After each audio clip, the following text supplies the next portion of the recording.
سارے لامتا سے طلب ہوئی سو منتہا جو چلے نبی بلغ العلا بکمالہ کشف الدجا بجمالہ بلغ العلا بکمالہ کشف الدجا بجمالہ حسنت جمیل خصالہ صلو علیہ وآلہ صلی اللہ کی خدمت میں ایام بسعادت ولادت سرکار دو عالم حضرت احمد مصطفیٰ محمد مصطفیٰ صلی اللہ علیہ وسلم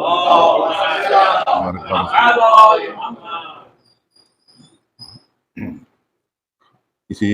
ایام کے طفیل میں ہم سب یہاں جمع ہوئے ہیں۔ اللہ سبحانہ و تعالیٰ نے جس مقصد کے لیے انسانوں کو خلق فرمایا تھا اس مقصد تک پہنچانے کے لیے، تربیت بشر کے لیے، فکر بشر کی تعمیر کے لیے اور انسانیت کو منزل مقصود تک پہنچانے کے لیے اللہ سبحانہ و تعالیٰ نے انبیاء، مرسلین اور کتابوں کو مسلسل نازل فرمایا تاکہ انسانوں کو ان کا مقصد اور ہدف بتایا جا سکے اور اس منزل تک انسانیت کی رسائی ہو جو اللہ سبحانہ و تعالیٰ چاہتا ہے۔ جیسا کہ دعاؤں میں ہے کہ پروردگار تو ویسا ہے جیسا ہم چاہتے ہیں، اب ہم کو ویسا بنا دے جیسا تو چاہتا ہے۔ تو جس ذات نے تمام انسانیت کو مقام عروج پر پہنچایا وہ ذات حضرت مصطفیٰ کی ذات ہے، اور وہ نقطۂ عطف ہے کہ کائنات کا وہ سلسلہ جو شروع ہوا تھا انبیاء کا آدم علیہ السلام سے، وہ مقام عروج پر پہنچا ہے حضرت مصطفیٰ نے اسے مقام عروج پر پہنچایا۔ مرسلین کا کاروان، آدم آئے، شیس آئے، یونس آئے، یوسف آئے، یعقوب آئے، سلیمان آئے، داؤد آئے، یہ سلسلہ چلتا رہا۔ آدمی، حافظ و خیام و انیس و عرفی، غالب و مومن و فردوس و میر و سعدی، خسرو و رومی و عطار و جنید و شبلی، یونس و یوسف و یعقوب و سلیمان و علی، خطبہ حضرت خلاق کا ممبر انسان، انتہا یہ کہ محمد سے پیغمبر انسان۔ تو انسانیت کو بام عروج تک پہنچایا، لاکھوں انسان آئے چلے گئے، ہزاروں انسانوں کو انسان بنانے والی ذات مصطفیٰ کی ہے۔ جنہوں نے انسان بنایا، صحابہ ان سے پیدا ہوئے، ان کی ذات کی شعاؤں سے انبیاء پیدا ہوئے، مرسلین پیدا ہوئے، اصحاب پیدا ہوئے، اہل بیت پیدا ہوئے۔ ذات مصطفیٰ کو آسمانوں میں اگر پہچانا جاتا ہے، اگر ملائکہ اگر پہچانتے ہیں انسان کو تو بنام محمد پہچانتے ہیں۔ محمدی اگر کوئی ہے تو اسی کی شناخت آسمانوں میں ہے۔ اللہ سبحانہ و تعالیٰ اسی کو پہچانتا ہے کہ جو جس کا رشتہ مصطفیٰ سے ہو۔ کل میں نے آپ کے سامنے اقبال کا وہ شعر رکھا تھا کہ جو جہانی آفاقی شعر ہے کہ محمد سے وفا تو نے تو ہم تیرے ہیں، یہ جہاں چیز ہے کہ کیا لوح و قلم کے، یعنی اللہ سبحانہ و تعالیٰ یہ کہہ رہا ہے کہ کی محمد سے وفا تو نے تو ہم تیرے ہیں۔ تو گویا جو ہے جس نے بھی مصطفیٰ سے وفا کی ہے، اللہ کہہ رہا ہے میں اس کا ہوں جس نے محمد سے وفا کی۔ تو اب تاریخ میں ڈھونڈیے کہ کس نے سب سے زیادہ مصطفیٰ کے ساتھ وفا کی، کس نے مصطفیٰ کو حضرت چہرہ دیکھا تو مصطفیٰ کا، اور سب سے پہلے آواز سنی تو مصطفیٰ کی، سب سے پہلے اگر کوئی چیز چکھی تو لعاب مصطفیٰ کو۔ تو گویا امیر المومنین آغوش مصطفیٰ میں آئے، آغوش مصطفیٰ میں آئے کہ اسناد الٹنے لگے نقاب، تعبیر کے حدود میں آئے زمین کے خواب، مانا سے روشناس ہوا حرف قاف و آپ، ایوان روزگار میں یوں آئے بودراب، ایوان روزگار میں یوں آئے بودراب، جیسے ورود شبنم تابندہ پھول پر، گویا نزول وحی بطون رسول پر، گویا نزول وحی بطون رسول پر۔ اس طرح سے امیر المومنین آغوش مصطفیٰ میں آئے جیسے وحی نازل ہو رہی ہو، جیسے قرآن آ رہا ہو، ویسے آئے جیسے رحل پر قرآن آ رہا ہو۔ مصطفیٰ کی آغوش رحل بن گئی تھی امیر المومنین۔ تو یہ جو وفا ہے تو اللہ سبحانہ و تعالیٰ کا ایک عجیب انتظام یہ رہا کہ مصطفیٰ نے آنکھ بند کی تو علی کی آغوش، علی نے آنکھ کھولی تو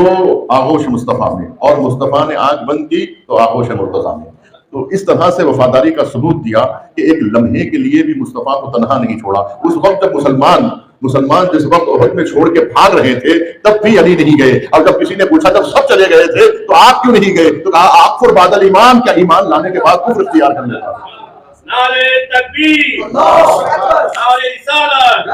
نعرہ حیدری، نعرہ وجود حضور اکرم محمد مصطفیٰ صلی اللہ علیہ وآلہ وسلم، برائے حرمت و فضیلت، شان و شوکت، عزت و احترام امیر کائنات امیر المومنین خلیفہ اول صدیق اکبر فاروق اعظم، غنی ابن غنی، شریف ابن شریف، جری ابن جری، سخی ابن سخی، ولی ابن ولی، علی ابن ابی طالب علیہ السلام، تیزی سے بلند تر تلوار۔ امیر المومنین نے کہیں پر بھی جب کبھی ایسا ماحول ہوا کہ جب تیر اور تلوار اور نیزیں آئے تب بھی حضور کو تنہا نہیں چھوڑا۔ جب بھی حضور کو نرغہ آدھا میں دیکھا سب سے پہلے امیر المومنین